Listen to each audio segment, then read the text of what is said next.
right, so one of the most, let's say difficult or confusing, but is the crank position sensor and the needle lift.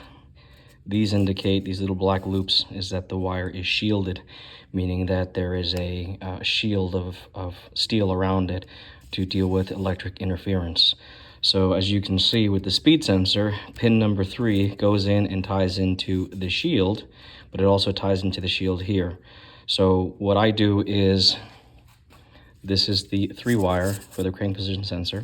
I take that 3rd wire and heat shrink, these heat shrink soldering devices, I don't even know what they're called.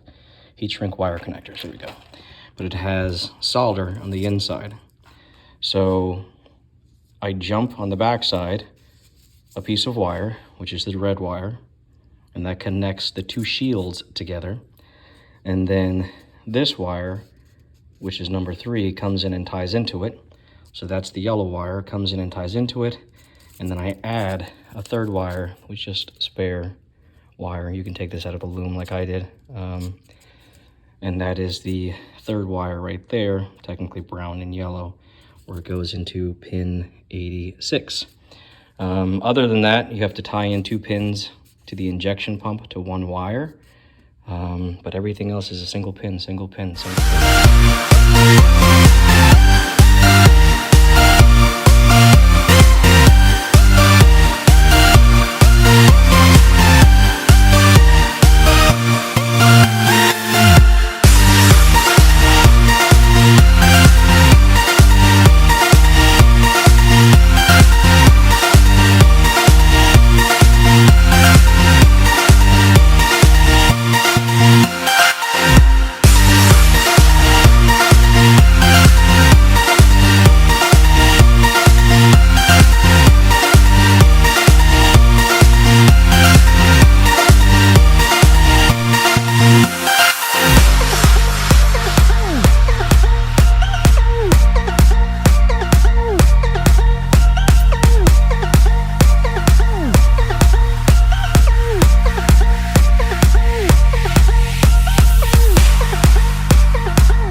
So it's basically done.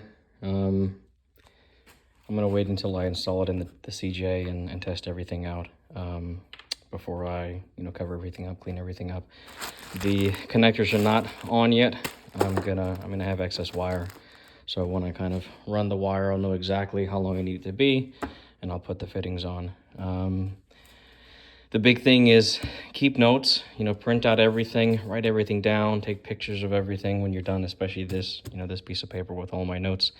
For all the wires, I label them with this tape. That way I know exactly which wire goes where, and then which wire within that number goes to which pin, because a lot of colors, of course, are going to be duplicated. So again, take pictures of this, keep good notes, and best of luck.